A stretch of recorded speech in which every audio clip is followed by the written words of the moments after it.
আসসালামু আলাইকুম, সবাইকে শুভেচ্ছা। আজকে আমরা কাপ কেক বানাবো। এর জন্য একটা ডিম ভেঙে নিলাম।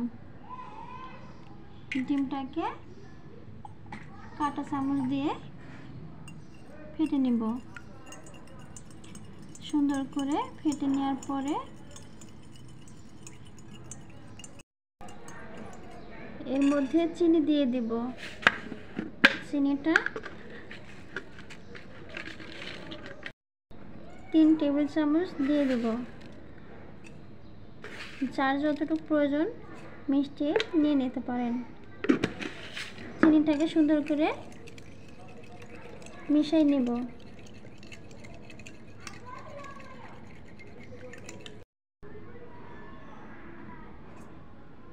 চিনিটাও মিশিয়ে নেওয়ার পর সামান্য পরিমাণ লবণ দিয়ে দিলাম।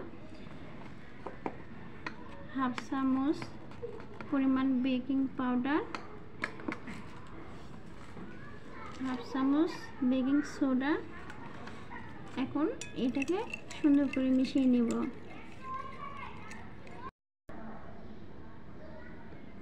মিশানো হয়ে যাওয়ার পর এর মধ্যে অল্প অল্প করে ময়দা মিশিয়ে নেব আলতো করে করে। আর এর সঙ্গে পরিমাণ মতো খাবার তেল মিশিয়ে নেব।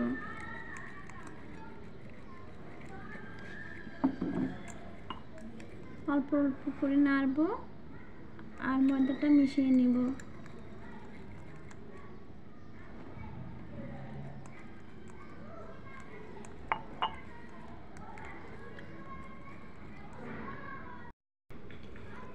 ব্যাটারটা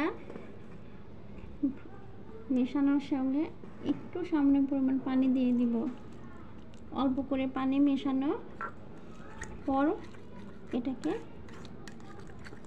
দেখতে হবে যে আর একটু পানি লাগবে কিনা।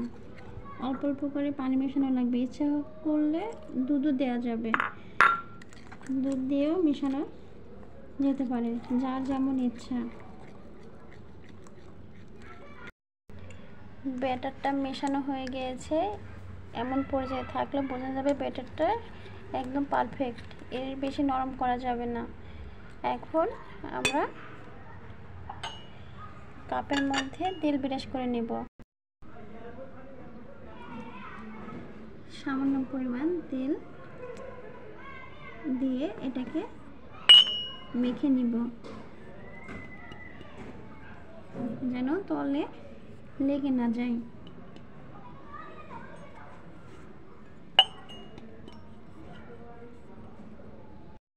ব্যাটারটা এমনভাবে মেশাতে হবে যেন এর মধ্যে কোনো লাঞ্চ না থাকে। ব্যাটারটা হাফ হাফ করে আমি 2 কাপে ঢেলে নেব।